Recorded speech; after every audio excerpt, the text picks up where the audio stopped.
recording so that people who watch later, they know who you are, and then you get started. Okay? Yep. Okay, so Zhaozhe, Professor Zhaozhe Wang is with us today for a talk. Let me introduce him and welcome to the research colloquium. Zhaozhe Wang is an assistant professor of writing studies at the University of Toronto, where he holds a cross appointment in the Institute for the Study of University Pedagogy at UTM, University of Toronto, Mississauga, and the Ontario Institute for Studies in Education. His work, broadly exploring multilingual writing and transnational digital rhetorics, has appeared in journals such as College Compositum and Communication, College English, Composition Studies, Quarterly Journal of Speech, Rhetoric Review, Rhetoric Society Quarterly, WPA, Writing Program Administration, and edited collections. With Tony Silva, he co-edited Reconciling Translingualism and Second Language Writing. He currently serves on the CCCC Executive Committee as the chair of the CCC Second Language Writing Standing Group. He's the recipient of James Berlin Memorial Outstanding Dissertation Award, Scholars for the Dream Award, and Shirk Institutional Grant, among others. Okay, and so without any further ado, join me in welcoming Zhaozhe to this presentation. Thank you so much, Erica. Thank you so much for having me. If I knew you were going to read the bio, I would have toned it down a little bit. I felt mortified, by the way. No, let me make you co-host. It's important because people don't read the bios. So it's good to have Thank you. Yeah, reminded. Can you all see the screen? Yes. Great. Everything is okay. Well, good evening, friends and fellow scholars of CERLL. I'm delighted to be here and have the opportunity to have a conversation in the research colloquium. And thank you for joining me. So please allow me to acknowledge the land where we're gathering today. For thousands of years, that's been the traditional land of the Huron-Wendat, Seneca, and the Mississaugas of the Credit River. Today, the meeting place is still the home to many indigenous people from across Turtle Island, and we're grateful to have the opportunity to work on this island, this land. All right, the title of my talk today is International Multilingual Writers, Literacy Practices of Difference, and Ecological Affordances. This talk is a synthesis of some of the projects that I did along one of my most important lines of inquiry, which is multilingual writing in higher education. Along this line of inquiry, this research, I'm particularly interested in the literacy practices of international multilingual students studying in North American institutions of higher education, especially how they negotiate their ever-changing identities and engaging in various literacy practices. Part of the reason that this line of research is so close to my heart is because, well, I have been an international student in this educational, social political, and social cultural context for a very long time. Just like many of you are here, and I shared their aspirations and dreams, right? And I shared their struggles and hardships, and I studied them, so I get to be their allies and advocate for them, and make their stories heard. So with that said, let's get started. So I am going to be reading a script that I prepared for this talk. So spring 2020 witnessed an unprecedented global crisis, the COVID-19 pandemic, that has wreaked havoc on hundreds of millions of people's well-being, the healthcare systems and economies around the globe. And the pandemic has posed grave challenges to international students, pursuing higher education degrees in a foreign country. The most dreadful one of which is the resurgence of institutionalized xenophobia, anti-immigrant, and racist sentiments that are oftentimes expressed through violence.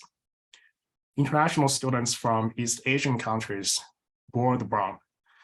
Notorious examples include past US president calling coronavirus the Chinese virus and Kung flu in high-profile events, and numerous incidents of East Asian students being verbally insulted or physically attacked in public spaces.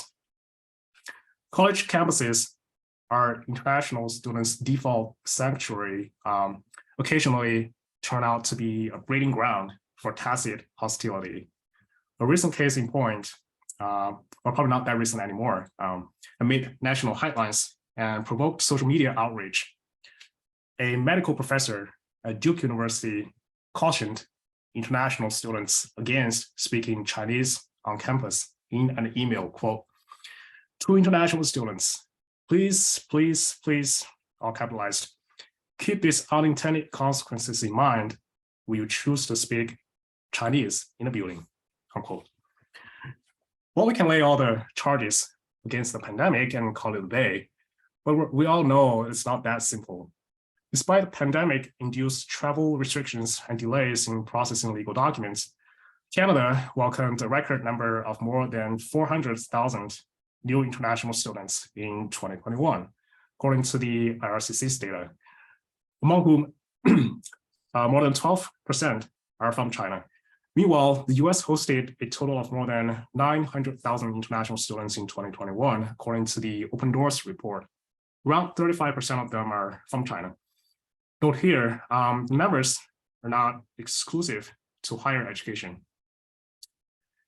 Yet if we parse the statistics with an emphasis on the trend, we would notice that the number of Chinese international students enrolled in higher education institutions on both sides of the Canada-US border has been steadily declining since 2018, well before the pandemic struck. The pandemic, at best, may account for the sudden drastic drop in enrollment in 2020, but falls short of explaining the general downward trend witnessed in the past 5 years. Admittedly, the underlying reasons are multifold and complex, yet a plausible speculation is that the heightened geopolitical tension between China and North America, or the West at large, may have played and continue to play an important role. Despite the nationalist and anti-immigrant policies and sentiments in educational and research institutions, a discourse of diversity is pervasive in universities' core mission statements across North American multicultural institutions. Over the past several decades, in the age of multiculturalism, diversity as a term of art has gained prominence in university discourses. And it has been institutionalized as a compelling argument to enroll students from diverse racial, ethnic, national, cultural, and socioeconomic backgrounds. Divisions of diversity and inclusion became ubiquitous in universities, branding the institution's inclusivity and openness. It's now an imperative to build into marketing materials claims such as, quote, a diverse, inclusive community is an integral part of the college experience, and that it is vital that we create and sustain a welcoming campus where all students can excel and prepare all students to thrive in a diverse global environment. Here, diversity is discursively associated with terms such as excellence and success, and reified in numbers and percentages in marketing materials. The commodified notion of diversity that I would like to point out tacitly fulfills university's neoliberal agenda of capital accumulation and shapes practices in our classrooms. This neoliberal view of diversity as commodities celebrates competitive self-interest and indirectly contributes to neo-isolationism. On the one hand, the reified differences, such as linguistic difference, are valorized as critical cultural capital that the entire student body can benefit from. On the other hand, the interests of the producers of the cultural capital, for example, transnational migrant writers or international students, are not adequately represented, if not dismissed, in the discourse. What these cultural agents take to be their differences and how they embody and perform their differences are silenced. Confronted with such microaggression as linguistic racism and occasionally experiencing or hearing traumatic incidents such as anti-immigrant mass shootings, our students may realize that their institutionalized differences are ostensibly valued, yet their actual bodily experiences of difference are perceived as insignificant or as a threat to the host country's national interests. Taking a closer look at the space that we occupy together with students, the classroom, we as educators consistently fail to allow space for students to critically examine, freely embody, and confidently negotiate their differences. Our programmatic and pedagogical practices are predominantly guided by a deficit model and an assimilationist approach. Somehow we manage to simultaneously embrace and value students' differences and attempt to assimilate, or worse yet, rectify them. The results of an institutional survey study that I conducted in the writing program at Purdue University back in 2019 confirmed the observation that the deficit perspective is still pervasive in instructors' perceptions of multilingual writers and in their instructional discourse. For example, this graph shows a portion of the survey results representing how often the surveyed writing instructors encounter challenges pertaining to teaching or interacting with multilingual writers. As you can see, the majority of the surveyed instructors indicate that they sometimes or more than often feel challenged by multilingual writers, struggle with communication, lack of interaction, and their excessive language-related errors. On the one hand, we embrace students' differences by encouraging cross-cultural communications, yet on the other, we continue to do what we're accustomed to doing and what we have been trained to do, correcting grammatical mistakes, introducing thesis and topic sentences, initiating discussions on Western-centric subjects such as immigration, Aristotelian rhetoric, and The Simpsons. As an international student, multilingual writer myself, who's caught up in this institutional double logic of simultaneously valorizing and rejecting language difference, I feel the question is burning in my heart. How do we resist and challenge the neoliberal discourse of diversity and provide socially just and inclusive writing and literacy education?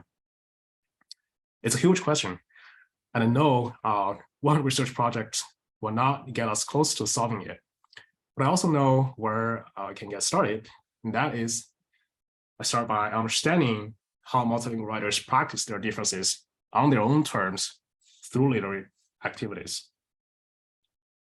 So starting from there, I drafted two more questions that would triangulate the first one.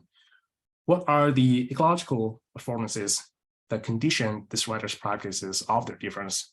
And how do we move toward a new understanding of multilingual writers' practices of difference?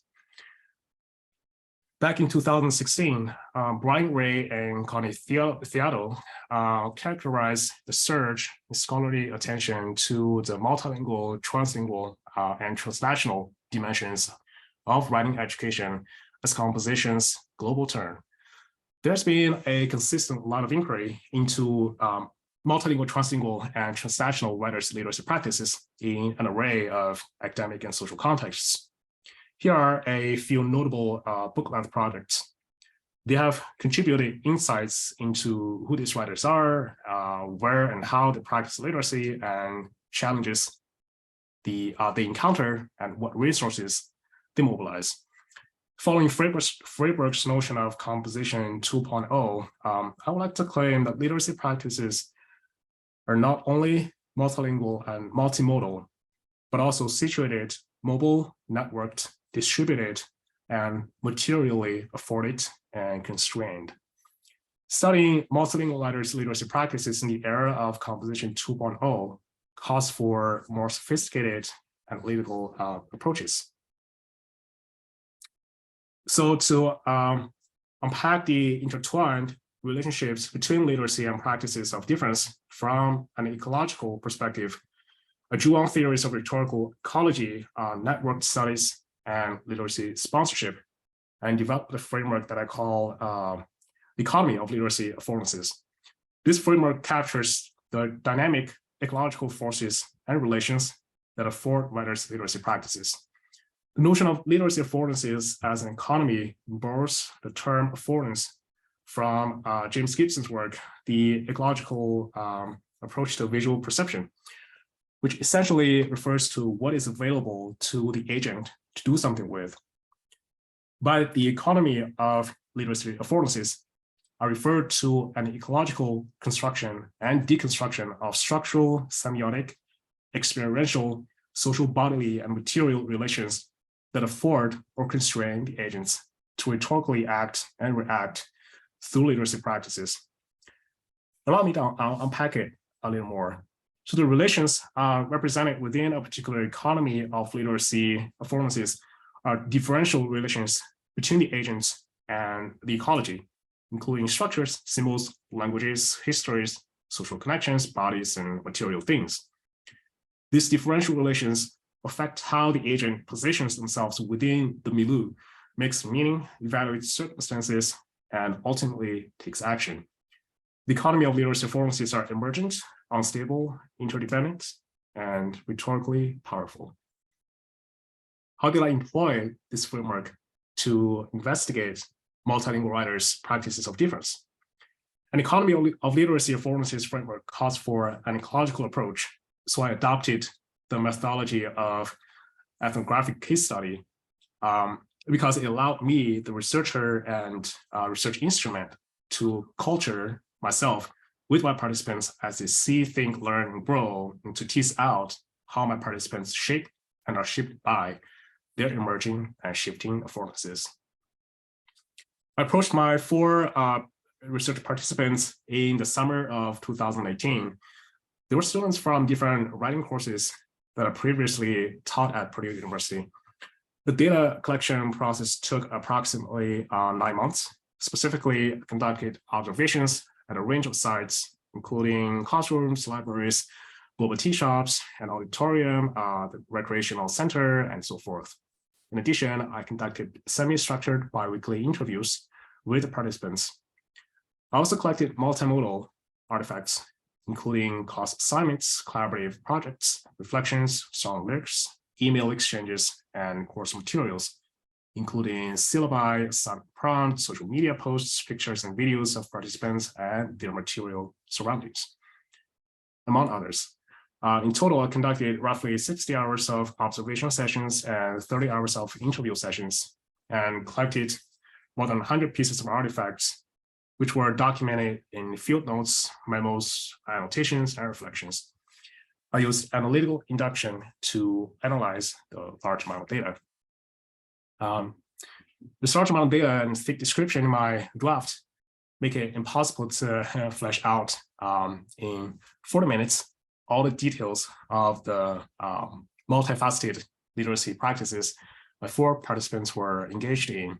So in the interest of time, I will only be briefly unpacking one of the 4 individuals, Manna's literary world.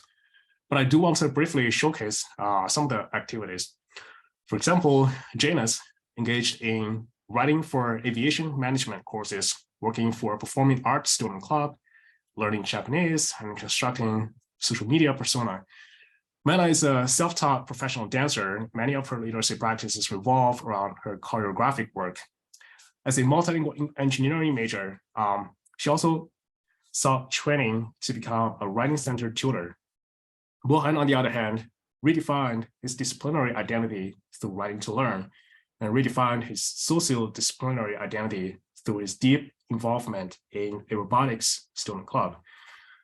Last but not least, Yang composes song lyrics across linguistic borders, as she does so in Japanese and circulates her works in a Chinese online grassroots music community. I would like to begin by introducing you to Manna, an undergraduate hip-hop dancer from China who taps into the expressive and symbolic power of her body to make meaning and create effective impact. Born and raised in Beijing, Manna is a free spirit with confidence and an open mind. She's down to earth, easygoing, jovial, and always ready to connect with people and things around her. Having studied in an international high school, she had received intensive training in English communication in general, along with other core subjects before setting foot in West Lafayette, Indiana, to study at Purdue. Yet Manna admitted that she struggled quite a bit with English, especially writing in high school, because she had a tough time with grammar, as she wrote in her literacy autobiography. Owing to her parents' tacitly interventionist career guidance, Manna chose to study mechanical engineering while continuing to explore other facets of college life through literary activities. One such activity that Manna has been fervently engaged in since she was little is dancing. Mindfully seeking her purpose in life beyond taking mechanical engineering courses, Manna also attempted a unique experience that her peers in her department had rarely considered: enrolling in a training session to become a writing consultant at the writing center. Not too long after I began collecting data, Manna informed me that she was preparing for a campus-wide dance competition that would take place in a month. Manna jumped on board without hesitation. I'm quoting her here. "I always try to take advantage of opportunities like this to perform. On the one hand, it helps me to overcome the so-called stage fear. Although dancing is different than speaking or singing, stage fear is always there. On the other hand, dancing is just like writing. Unless you're writing a diary, you want your writing to be read by others, even if it would invite criticism. As I'm practicing, I want to dance in front of my audience and hope I could entertain them to evoke their emotions, unquote." To participate, Manna needed to choreograph the moves all by herself, dwelling on the music she chose and listening to it over and over again until it drew out her intense emotional reactions was only the initial step of choreographing the dance. According to Manna, she was torn by the thought of composing the storyline. Quote, "Most people think dancing is simply using your body to express your feelings and emotions, just like writing a poem. But I think dancing is always telling a story. Your feelings and emotions come out of that story. So it's like writing a narrative, just like the first assignment we wrote in your class," unquote. Manna was referring to the literacy autobiography in which she recounted fascinating stories of how the romantic relationship between her and her writing Chinese and English evolved. The reason that she was hesitating between composing the story and selecting the music was that she believed that she was too preoccupied with the music and emotionally invested. The music would end up devouring her inspirations about the story as opposed to leading her. Quote, "Now I realize the wisdom of the Confucian philosophy that values 中庸, not too much, not too little. I need to balance everything out just right," unquote. Manna invoked the doctrine of the mean from Confucianism to rationalize her decision-making. Quote, "You don't literally write a story with pen and paper, you know? The story is all in your head, and you have to use your body to tell it," unquote. The story, as Manna recounted, dealt with the shifting power dynamics between a puppet and a puppeteer. Manna played the puppet who was relentlessly manipulated by the puppeteer played by Daniel, her co-dancer, and eventually rose up, cast off the mental shackles, and transformed into a puppeteer who took control. Translated into dance moves, the story was dramatized with patterned synchronized moves that Manna and Daniel performed together and that represented the struggle between the oppressor and the oppressed. In addition to their patterned and synchronized moves, Manna and Daniel also composed their own idiosyncratic moves. For example, Manna's moves were characterized by her reaching to the ceiling or abruptly opening her arms and springing forward, which traumatized her yearning for freedom. Whereas Daniel's signature moves were pulling backwards, locking his arms, and chasing Manna, which embodied his intensified craving for control. Quote, if picking the music to dance to is like gathering academic sources to back up my argument, choreographing the dance with Daniel is like collaboratively writing out the argumentative paper, except it's more fun and have to sweat more, unquote. The trope of writing emerged yet again in Manna's description of the experience of choreographing a dance. I prompted her to say a bit more about this analogy. She paused and thought for a few seconds and continued, quote, as we learn in our writing class, you always need to analyze your rhetorical situation. Think about who you're writing to or writing for and how to appeal to them.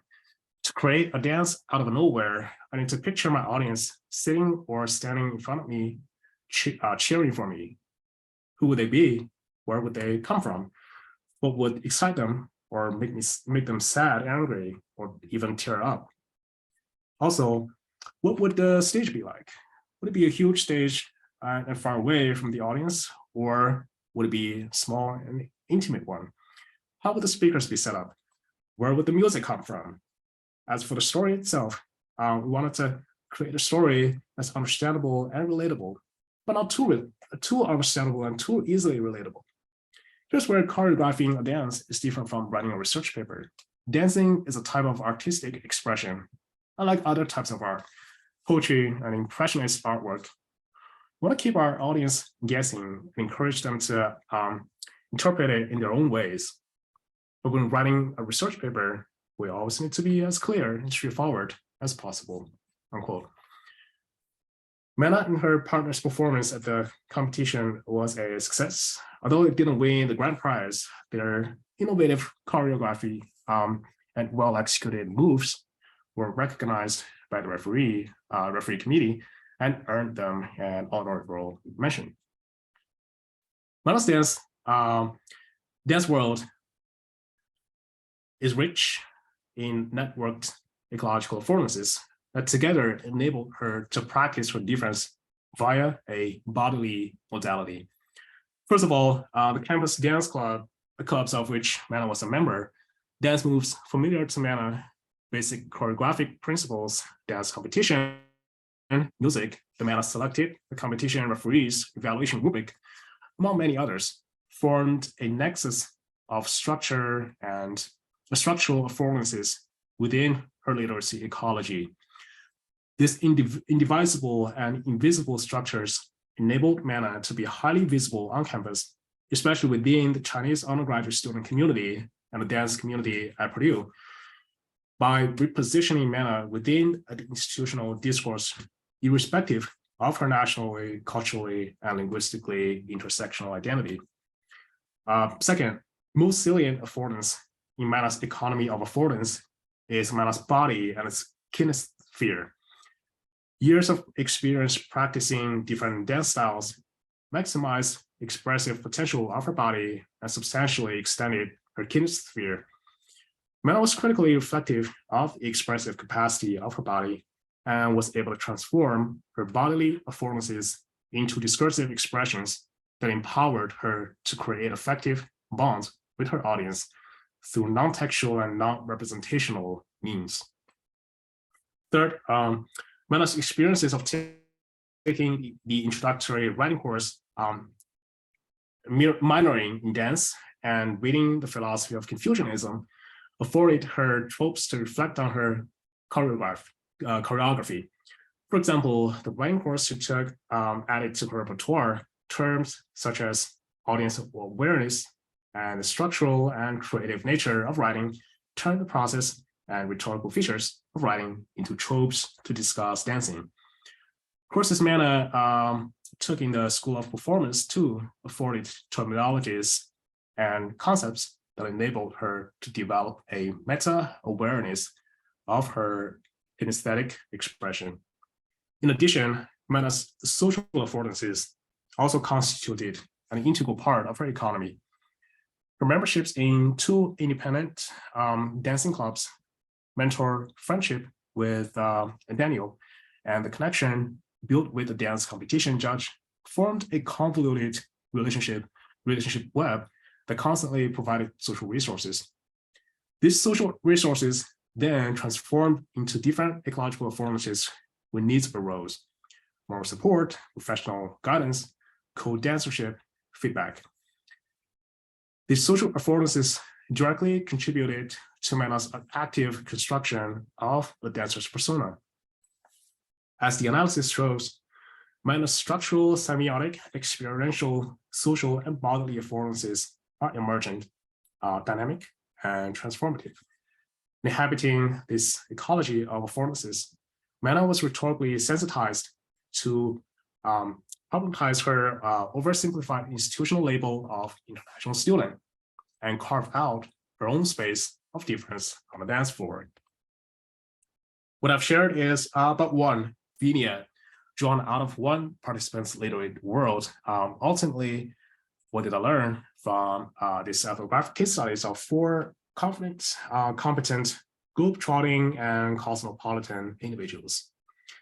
First, regardless of the roles we're in, instructors, administrators, admission staff, academic advisors, organizational leaders, or fellow students, we need to cultivate a critical sensibility to institutionalized differences and students' emerging differences, acknowledging that differences are not reified attributes or institutionalized identity labels, but dynamic relationality.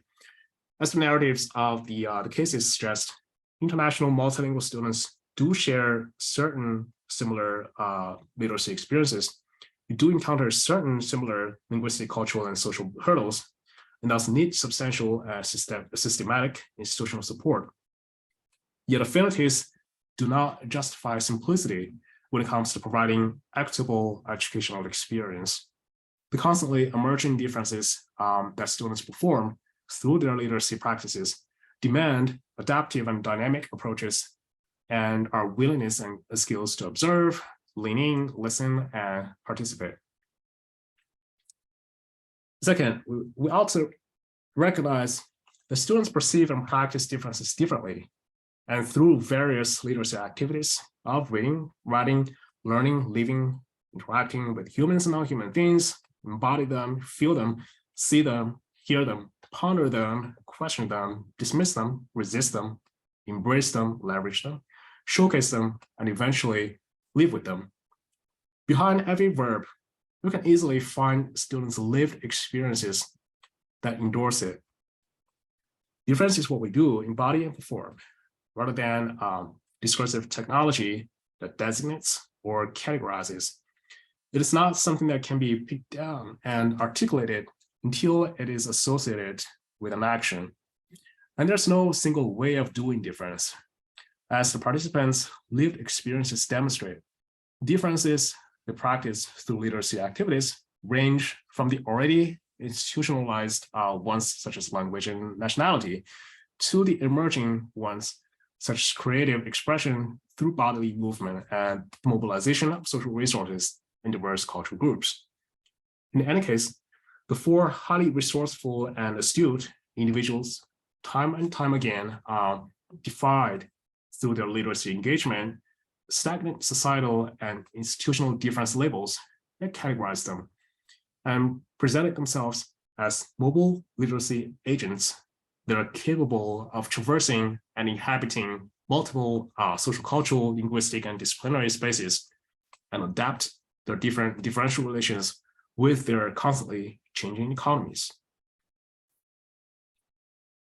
Third, students' practices of difference are always situated and dispersed within complex economies of literacy affordances. On the one hand, we acknowledge students are agentive decision makers capable of participating in literacy practices for a particular purpose in a particular way with particular social groups. On the other hand, We also need to be sensitive to and open to the ecological forces and relations at work that afford them coordinated support to achieve their goals. In certain cases, these ecological forces and relations may also inhibit their decision-making, resulting in their silencing certain differential relations and deviating from their aspirations. When we set out to understand their practice of difference through literacy, identifying the affordances undergirding their decision is an essential first step, as affordances may bear significant material consequences on their meaning-making and positionality. Ultimately, I hope that the stories of the four writers ever so real bodily experiences not only add to, but also question the grand narrative of all writers of difference. We're different, but we're different differently. Now that I understand our multilingual writers a little bit better through research, I feel a little bit more confident to revisit the grand inquiry. How do we challenge the neoliberal discourse of diversity and provide socially just and inclusive writing education? Responding to this question, I have been doing a series of program and curriculum development. One of my first attempts is to develop a rhetorical model of directed self-placement that a writing program may adapt to design their student placement systems. I believe socially just and inclusive writing education is premised upon fair, effective, and ethical placement practices. A rhetorical model of directed self-placement reasserts the, quote, responsive nature of rhetorical agency, the type of agency that supports deliberative democracy. It does not grant agency as a property, rather it provides fair and ethical means for students to perform emerging rhetorical agency. It views the negotiation between traditional power holders, for example, programs, writing instructors, and academic advisors, and students as multiple parties entering the same rhetorical ecology and agreeing to perform agency in a reciprocal and ethical manner. It also attends to social and material consequences of students' placement decisions by integrating a discourse of responsibility into the negotiation. In practice, writing programs would engage students in a rhetorical act of what I call rhetorical rehearsal, a trial performance of rhetorical positioning, deliberation, negotiation, and appropriation before making high-stakes decisions. Specifically, students begin with rhetorical positioning, that is, articulating and justifying their philosophical, cultural, linguistic, and disciplinary position. This first step prepares students for higher level engagement with the rhetorical defense. Then the process of deliberation and negotiation prompt students to take an initial stance in terms of placement options based on their self-positioning and make a case for it through informed negotiation. Then to substantiate the argument for their self-declared placement, students appropriate multiple types of resources, their own literacy history, directed self-placement instrument packet, people in their immediate or distant network, etc. And look for evidence to support their directed self-placement decision. The four rhetorical components are interdependent and complementary to each other, as they together make up a coherent rhetorical rehearsal that helps both the student who's making the placement decision and the writing program who's executing the decision. However, it's worth noting students may rarely rehearse the four rhetorical components in a linear fashion and may do so recursively.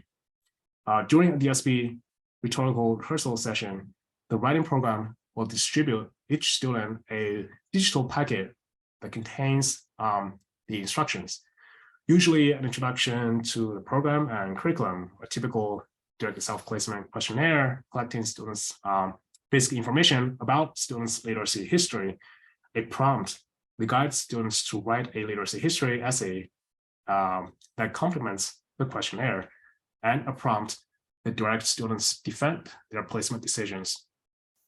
The deliverables of a rhetorical rehearsal session include the completed literacy history questionnaire, a brief literacy history essay, and a justification essay.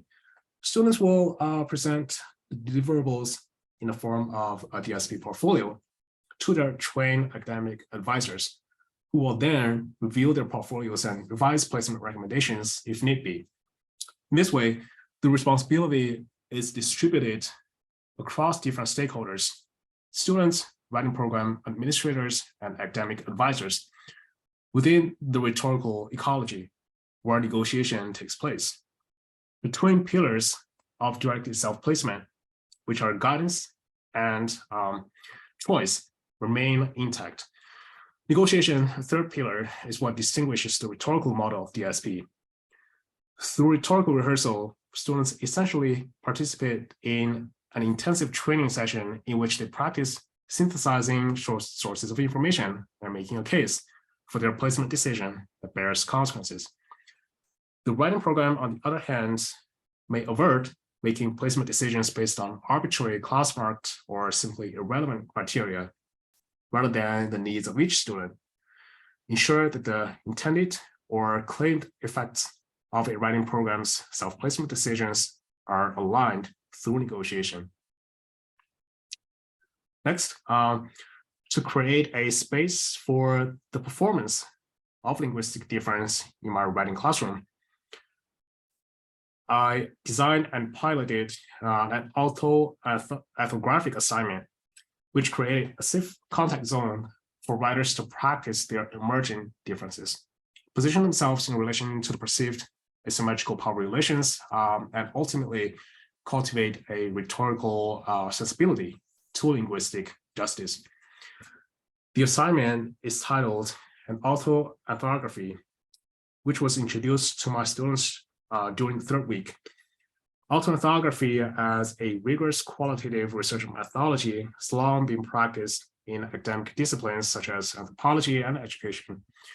When remediating and employing it as an assignment in a general education introductory writing course, I purposefully highlighted its performativity. For example, allowing purposeful translingual practice. In other words, it is as much an assignment of as it is an assignment on the performance of linguistic difference. I first introduced the orthography assignment to my students enrolled in a writing course during summer 2019. I broached the topic by asking students to bring to class artifacts or pictures of artifacts that were meaningful to their literacy development. Students were then directed to engage in an active recollection session in which they recall anecdotes related to the artifacts that impacted their meaning-making activities. During this process of drafting and revising the orthography, I initiated intervention in the form of individual meetings. These one-on-one sessions served as an extension of the written product, a new rhetorical exigency that allows students to reflect on their then reflection, conditioned by their then perceptions of their differences. Excuse me. New understandings emerged as they composed this assignment. Students' engagement with this assignment is carefully scaffolded as such. First, students collect and analyze relevant artifacts and reconstruct their literacy experiences in what they carefully take to be their linguistic difference. Second, through individual conferencing, students critically reflect on how their positionality is conditioned by the discourse of linguistic difference that they encounter and how their linguistic practices are profiled. And finally, students experiment with or perform informed, meaningful, and translingual composition by tapping into their emergent idiosyncratic repertoires that transcend and discursively regimented differences. This assignment aligns with an anti-racist reframing of difference as it invites students to, quote, evaluate their own places of privilege or non-privilege within society, unquote, through orthographic data collection and analysis. particularly as its places are oftentimes defined by the value associated with different language practices. Analyzing autoethnographic data also enables students to contextualize their emergent relationships with institutionally marked language practices and prepares them to talk about how they, as well as their audience, may participate in visualized reading and listening. Actually performing their emerging differences through translingual composition allows students to put to test their critical understanding of linguisticism and challenge such structural oppression. So what's next? I'm currently planning the logistics for an interinstitutional investigation into Chinese international students' transnational identity negotiation that's embedded in everyday literacy practices and racial linguistic experiences in North America.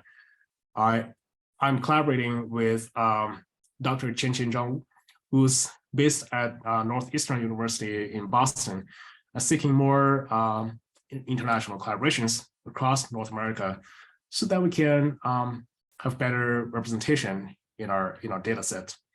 And we have recently applied for multiple grants. So please feel free to reach out to me if you are interested in collaborating on this project. All right. Thank you for joining me today. I'll be happy to entertain your questions or comments.